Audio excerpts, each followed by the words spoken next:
प्रेमाचे हे बंध अनोखे भाग 41. काय बोलला? माई शालिनीला विचारतात. काळजी तर असतेच त्यांना, पण त्या काळजीत जास्तीची भर म्हणजे हा पडणारा पाऊस. आता हॉटेलमध्ये थांबले आहेत, जेवून निघतील थोड्या वेळात. तिथेही पाऊस सुरू झालाय, बोलत होता राज. शालिनी काळजी वाटून बोलतात. पावसाचे दिवस आहे तर पडायचाच तो. माई त्यांना काही फरक पडत नाही आहे असं दाखवतात. त्यांनाही चिंता लागून राहिली होती आता. पॅडी, तू अजूनही बोलत नाही विराजसशी? अशी किती दिवस त्याच्यावर रागवून बसणार आहेस? शालिनी माईंना विचारते. त्यांनाही समजत होतं माईचं मन. माहीत नाही, पण तो चुकलाय तर त्याची शिक्षा ही देणार मी त्याला, माई आजी ठामपणे बोलतात. अगं पण पॅडी, बस झालं ना. आता त्याने सगळ्यांसमोर त्याची चुकी कबूल केली ना, मग जाऊ दे ना, सोड ना विषय. शालिनी त्यांना समजवायचा प्रयत्न करत बोलतात. शालू, पण ही चूक घडलीच नव्हती पाहिजे त्याच्याकडून. असे संस्कार नाही दिले मी त्याला, माई त्याची नाराजी व्यक्त करतात. खूप वाईट वाटलं होतं त्यांना विराजसच्या वागण्याचं. पॅडी, झाली चूक, पण वेळेवर त्याने ती चूक मान्य करून सुधारली ना, आणि लहान आहे ग तो, शालिनी समजावतात. शालू, दूध पीत बाळ नाही तो. चांगल्या वाईटाची चांगली समज आहे त्याला. त्याने जर वेळेवर त्याची चूक सुधारली नसती तर किती मोठा अनर्थ झाला असता, कळते तुला? विचार कर, त्या जागी जर तुझी मुलगी असती तर? जोपर्यंत ती गोष्ट आपल्यासोबत घडत नाही ना, तोपर्यंत त्या गोष्टीचं गांभीर्य आपल्याला समजत नाही. तू विचार कर ना, काय वाटलं असेल वृंदाच्या घरच्यांना? कोणत्या आईवडिलांना आवडेल असं? ते बिचारे साधे लोक आहेत म्हणून जास्त काही बोलले नाही, पण वृंदाच्या घरच्यांच्या डोळ्यात आज निघताना मी ती काळजी स्पष्टपणे बघितली.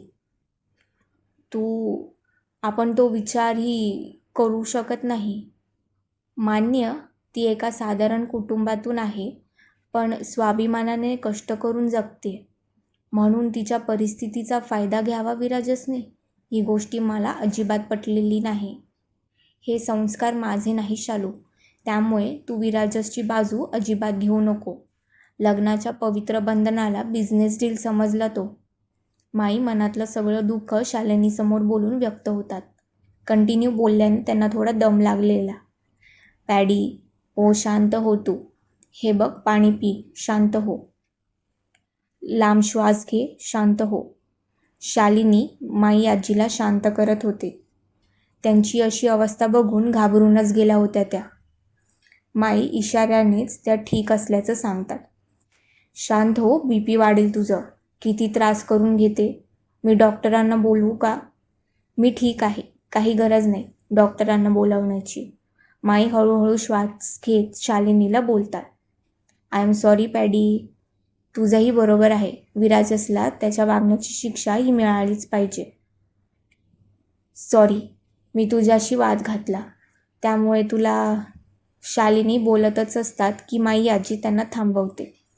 ठीक आहे ग, मी पण सॉरी, थोडं जास्तच हायपर झाले. माई आजी पॅडीच्या हातावर हात ठेवत धीर देतात.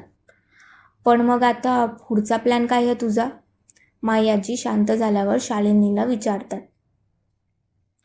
तो मी आत्ताच नाही सांगणार, वेळ आल्यावर समजेलच तुला. तू तर माझ्या प्लॅनिंगची झलक बघितलीच आहे. माई आजी हसत डोळे मिचकावतात.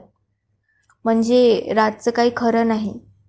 तू त्याला पळता भुई थोडी करून सोडणार तर? शालिनी हसत माईंना म्हणते. हो तर, ते पण माझ्या स्टाईलने, माई आजी हसत बोलतात. बिचारा माझा राज. शालिनी नाकारार्थी मान हलवत हळहळ व्यक्त करत बोलते. काही बिचारा नाही तो. आता बघशीलच मी आणि वृंदा कशी जिरवतो त्याची ते. माई बारीक डोळे करून शालिनीकडे बघत बोलतात. ओह, तर सुनबाईला स्वतःच्या पार्टीत आधीच सामील करून घेतलंस तर तू. शालिनी आश्चर्य वाटून माईकडे बघतच बसतात. म्हणजे विषय आहे का? माझ्यामुळेच राजला वृंदा मिळाली. ती पहिली पसंत माझी आहे, त्यामुळे सगळ्यात जास्त हक्क माझा आहे तिच्यावर. माई एकदम नाटकीपणे बोलतात. मानलं पाहिजे तुझ्या प्लॅनिंगला. तू वृंदालाही यात सामील केलंस म्हणजे. आता काय बोलू मी? शालिनी थक्क होऊन बोलतात. माई आजी मात्र गालातल्या गालात हसत होत्या. विराजच तिला हळूच मागून मिठी घेतो. वीर, काय करत आहे तुम्ही? वृंदा थोडी दचकून विचारते. तिचं लक्ष नसताना अचानक मिठी मारली होती त्याने. काय करणार, बायकोवर लाड येतोय खूप. विराजच तिच्या खांद्यावर हनुवटी ठेवत तिच्या गालाला गाल घासतो. वृंदा त्याच्या स्पर्शात हरवण्यापासून स्वतःला कसंबसं सांभाळत त्याचे हात बाजूला करत बाजूला व्हायचा प्रयत्न करते. तुम्ही फ्रेश व्हायला जा, सगळे आपली वाट बघत असतील खाली. वृंदा त्याचं लक्ष दुसरीकडे वळवण्याचा प्रयत्न करते. अजिबात नाही. ते जेवून घेतीलच त्यांचं ते. तू माझ्यासोबत इथेच थांबायचं. मगाशी तर खूप प्रेम ओतू चाललेलं ना माझ्यावर. आता काय झालं? खूप मस्ती सुचत होती ना? विराजच तिच्या हाताला हिसका देत खोल फिरवत तिला स्वतःकडे वळवत मुश्किलपणे बोलतो. ते मगाशी कधी? वृंदा भीतीने आवंडा गिळते तेव्हा सगळे आणि आयती संधी मिळाली होती तिला म्हणून बिनधास्त त्याची मजा घेत होती. पण आता ते दोघेच होते. कोणीच नव्हतं तिला वाचवायला आणि त्याचे इरादे काही ठीक दिसत नव्हते. सांगतो ना. विराजच तिच्या चेहऱ्यावर पाण्याने चिकटलेले केस बाजूला करत बोलतो. नाही, नको, मला भूक लागली आहे, मी जाते. वृंदा त्याच्यापासून नजर चोरत बाजूला व्हायला बघते.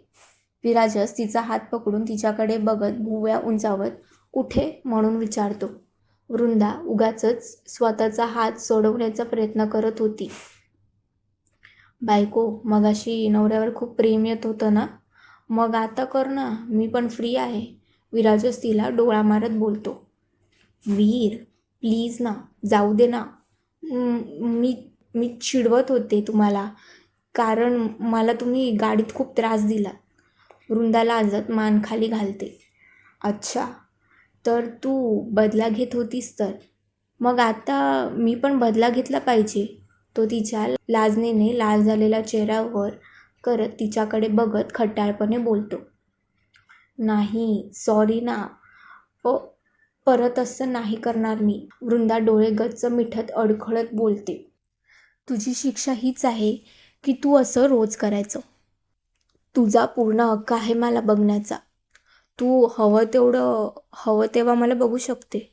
विराजच तिचा चेहरा ओंजळीत पकडून खाली झुकून तिच्या कानात बोलत गालावर किस करत तिच्या डोळ्यात बघतो. वृंदाला अजून चूरचूर झाली होती. वृंदा, तू खूप गोड लाजतेस. विराजच तिच्या कपाळावर किस करतो. मी आलोच फ्रेश होऊन. इथेच थांब. दोघं एकत्रच जाऊ. विराजच हळूच तिची पकड सैल करतो. वृंदा मान डोलावत बाजूला होते. वृंदा, तो परत तिचा हात पकडून तिच्या गालावर किस करत तिच्या कानात हळुवारपणे आय लव्ह यू म्हणत पटकन बाथरूममध्ये शिरतो. वृंदाला काय रिॲक्ट करावं समजतच नाही. एवढा पटकन सगळं घडलं होतं. ती लाजतच तिचं राहिलेलं आवरायला घेते. जेवून मग ते पुढच्या प्रवासाला निघतात. पाऊसही असतोच हळूहळू आपला जोर पकडत. पाऊस असल्याने रस्त्याला खूप ट्रॅफिक होतं. त्यात वळणाचे अरुंद रस्ते, घाट माथा, त्यामुळे गाडी एकदम हळू चालवावी लागत होती. विराजच तर वैतागून गेला होता. कसे बसे ते 4 तासांनी त्यांच्या गावी पोहोचले. वृंदा, आधी आपण आपल्या बंगलोवर जाऊ. मी मामाला ही गाडी तिथेच वळवायला सांगतो. आधी फ्रेश होऊ, मग थोड्या वेळाने निघू दर्शनाला. वृंदालाही त्याचं म्हणणं पटतं. तीही लगेच संमती देते. विराजस मामाला त्याच्या बंगल्याकडे गाडी वळवायला सांगतो. आपलं इथे घर आहे? वृंदा कुतूहल वाटून विचारते. हो, घर म्हणजे आजोबांनी बांधलेला छोटासा बंगला आहे. ते होते तेव्हा माई आजी यायची इथे. मी लहान असताना खूपदा पिकनिकला येऊन घेऊन यायचे डॅडी, पण नंतर ते गेल्यानंतर मी पहिल्यांदाच येत आहे इथे.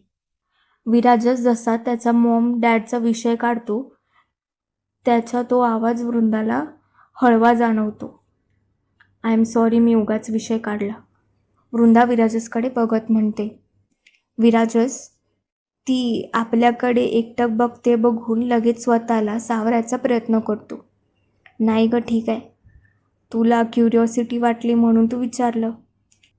तुला सांगू, इथे मॉम डॅड आणि आजीसोबत लाईफचे बेस्ट डेज घालवले आहेत मी. कधीही न विसरता येणारे. पण मॉम डॅड सोडून गेल्यावर इथे कधीही यावंसं वाटलं नाही. म्हणजे खरं तर हिंमतच झाली नाही. विराजस त्याच्या आठवणीत रमत त्याच्या मनातली सल बोलून दाखवतो. वीर, इट्स ओके. वृंदा त्याचा हात घट्ट पकडत त्याच्या डोळ्यात बघत त्याला धीर देते. सॉरी, मी थोडा इमोशनल झालो. It's okay. खरंच आपण मनातल्या गोष्टी आपल्या माणसांकडेच व्यक्त होतो ना. तुम्ही माझ्याकडे व्यक्त नाही होणार मग कुठे होणार? वृंदा त्याला समजावते. उतरूया सगळे, मागेच आहेत. 1 मिनिट. वृंदा त्याचे पाणवलेले डोळे पुसत त्याच्या कपाळावर होठ टेकवत स्माईल करते. विराजसच्या चेहऱ्यावरही हलकी स्माईल येते. तो गाडीतून खाली उतरत तिच्यासाठी गाडीचा डोर ओपन करत वृंदाला हात देतो.